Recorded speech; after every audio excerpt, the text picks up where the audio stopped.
Hey guys, beautiful souls, thanks so much for being here with me. I have pre-cleansed Entrance of Time. And of course, take everything as it resonates and use your own discernment, please.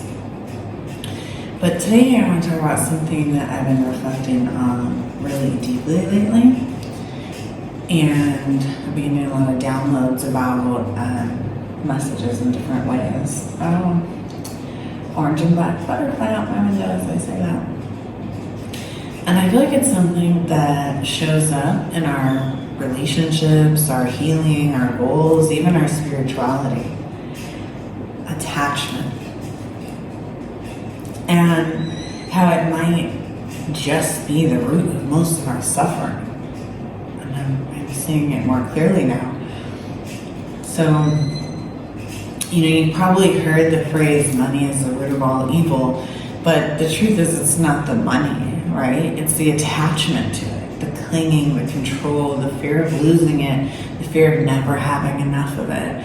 And we'll go down the money rabbit hole later, but because it's not just money, right? We attach to people that we love, identities we've already outgrown, outcomes that we just so desperately want, and stories that don't serve us anymore.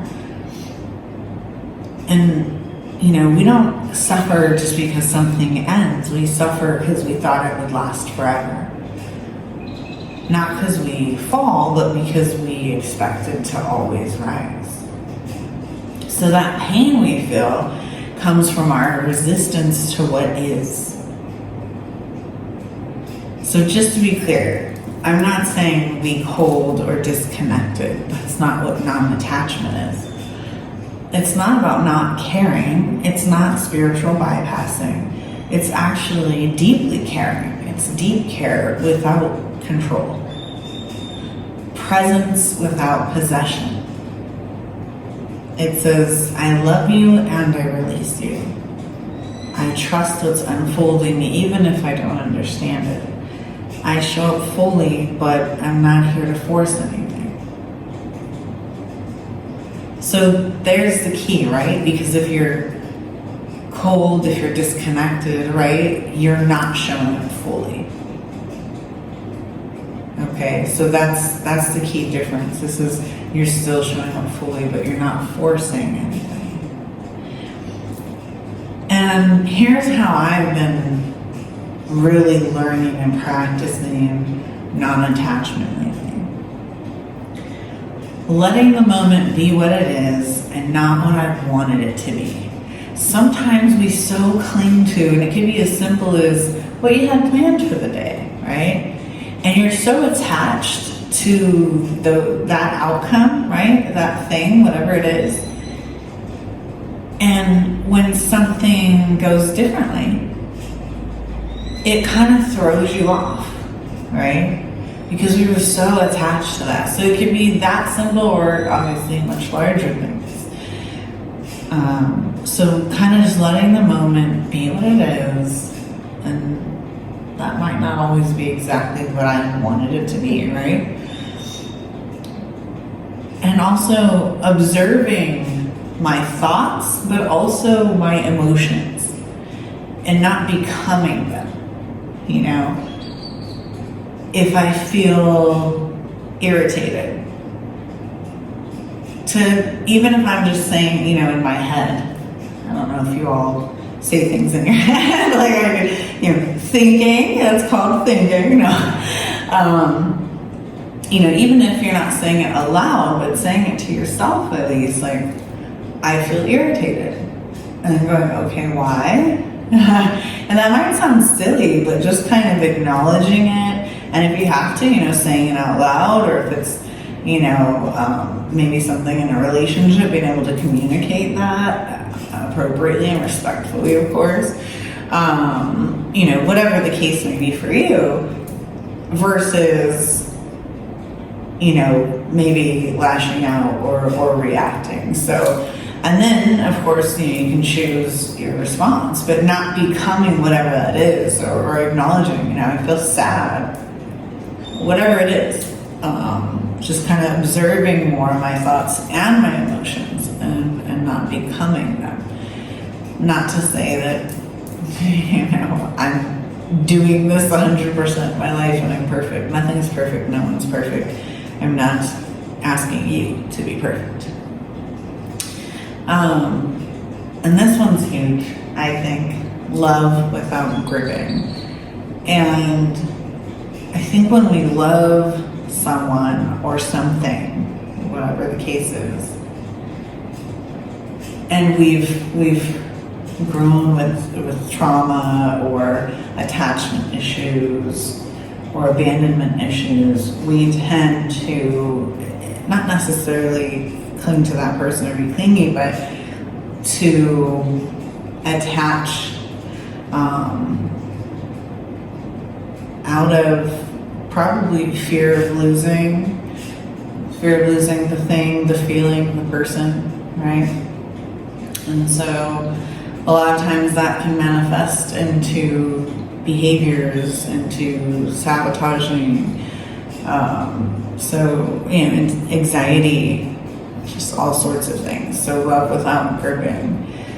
And last but not least, trusting what is meant for me cannot miss me.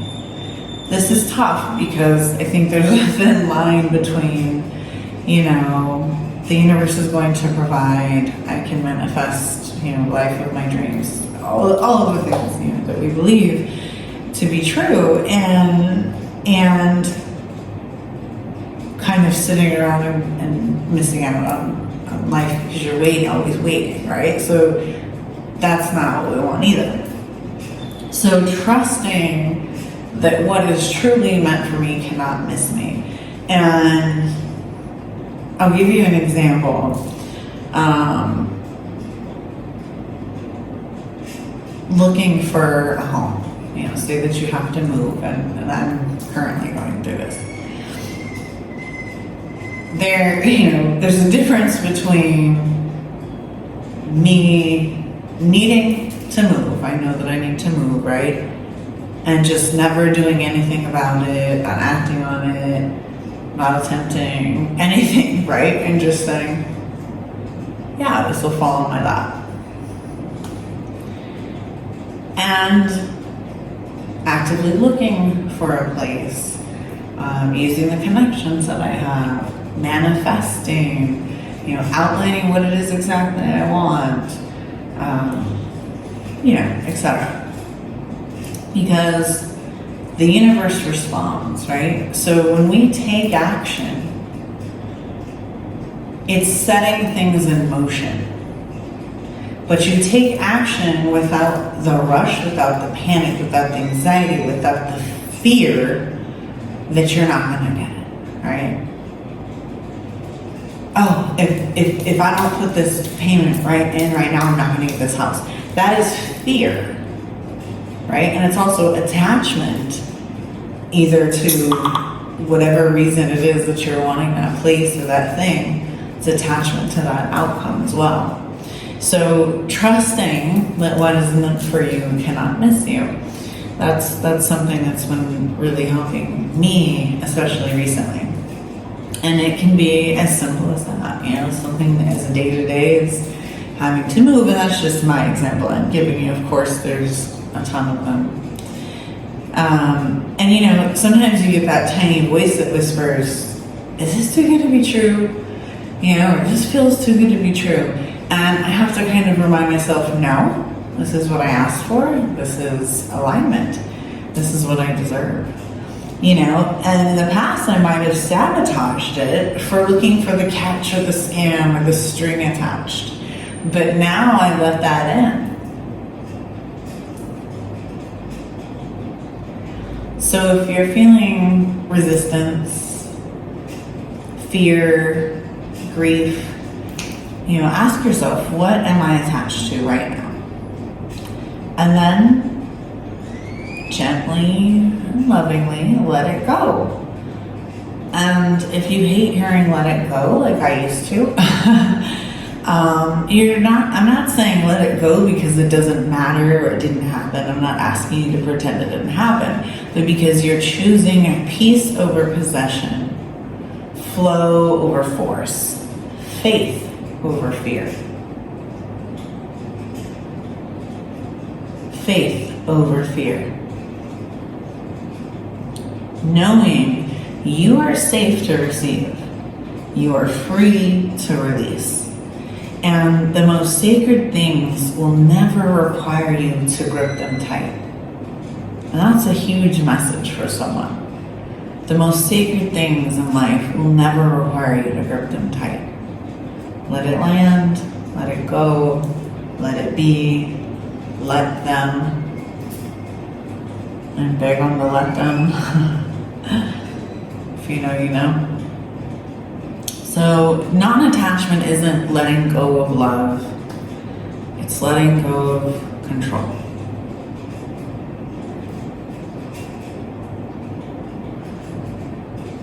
And an affirmation for you. I am no longer scared of ease. I release the need to figure out the angle. I receive what is mine fully and freely, without gripping. Peace is my power. Sending light, love, and healing. And I hope this helped.